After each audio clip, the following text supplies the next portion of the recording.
Hablemos de algo distinto con Leopoldo Monterrey, autor de la novela Con amigos como tú. Amigos conocidos y amigos por conocer, hablemos de algo distinto. Hablemos de este precioso parque donde me encuentro, que es el Parque de El Retiro, el parque más representativo de la Villa de Madrid, capital del Reino de España.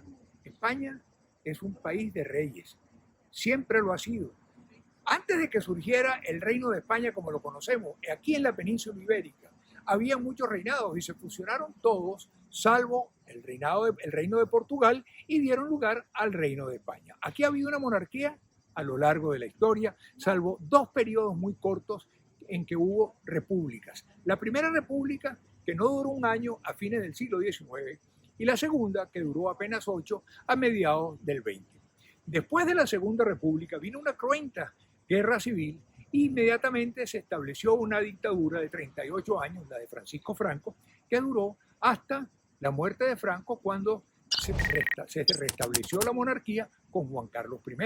Ya Franco había designado al rey Juan Carlos como su sucesor. Aquí en España, de acuerdo al artículo 1 de la Constitución, la forma de gobierno es una monarquía parlamentaria y la soberanía reside en el pueblo. Es decir, aquí el rey reina, pero no gobierna. Y hay una democracia, ¿no? Bueno, ustedes dirán, ¿por qué este señor nos está hablando de reyes y monarquías cuando la idea era hablar de Parque El Retiro? Bueno, es que no se puede hablar de Parque El Retiro sin hablar de la realeza, porque esto era un jardín de los reyes desde principios del siglo XVII y durante 260 años hasta 1868. Esto fue cuando se pasó a ser un jardín de todos los ciudadanos, fue un parque de los reyes. Aún antes de que fuese el jardín real, a principios del siglo XVII, aquí venían los reyes a hacer retiros espirituales, porque aquí funcionaba, aquí había un monasterio, el monasterio de San Jerónimo, donde los reyes venían a hacer su retiro. Es por eso que se llama el Parque del Retiro. Y es un parque precioso, donde se cumple, por cierto, muy bien aquella frase de el que busca encuentra, porque este parque, en cada rincón hay lugares interesantes. Por ejemplo, mire, donde yo me encuentro, si volteo hacia la derecha, aparece una pequeña montaña. Esa pequeña montaña es la única montaña que existe en Madrid. Madrid es una ciudad muy plana, aunque algunas veces en las calles uno puede observar que hay alguna que baja un poco y la otra sube, pero Madrid es una ciudad muy plana y esa es la única montaña y es artificial. La mandó a hacer por capricho un rey hace 200 años.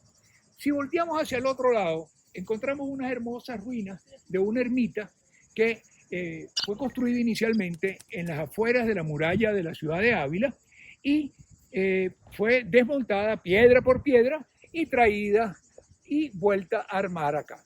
Si seguimos caminando y levantamos la mirada, vamos a encontrar un árbol alto que está allí en el centro, que es nada menos que un fresno. El fresno es un árbol muy importante para los españoles. ¿Por qué? Porque primero las hojas se utilizaban, y no sé si se utilizan todavía, para la alimentación del ganado, y la madera del tronco para la fabricación de las ruedas de carreta, para los ejes de las carretas, los mangos de las herramientas de labranza. En fin, es un árbol muy querido por los españoles y que tiene, además hay muchas leyendas acerca de los fresnos. Si miramos un poquito más allá, detrás del tronco del fresno, vemos unas matitas que están parcialmente iluminadas, parcialmente en la sombra. Ojalá le pudiéramos hacer un zoom para que ustedes las vean. Esas matitas se llaman huipancos y son unos árboles chilenos de mi segunda patria. Fueron traídas las semillas aquí hace 200 años por una expedición científica. Y huingaco,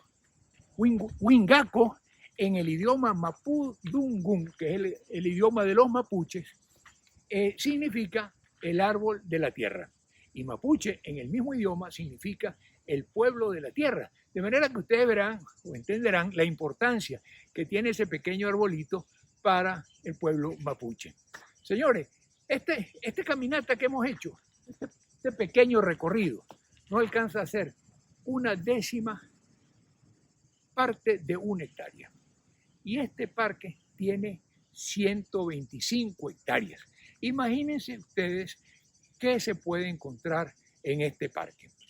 Por cierto, hace un par de días caminaba por el paseo de Venezuela, mi primera patria, y allí me encontré con algo que yo no había visto en mis visitas anteriores, un busto de don Andrés Eloy Blanco, el poeta más querido de los venezolanos, además de poeta, abogado, político, humorista, en fin, ustedes pueden imaginarse qué tantas cosas hay en este parque, pero no voy a seguir abusando de su tiempo.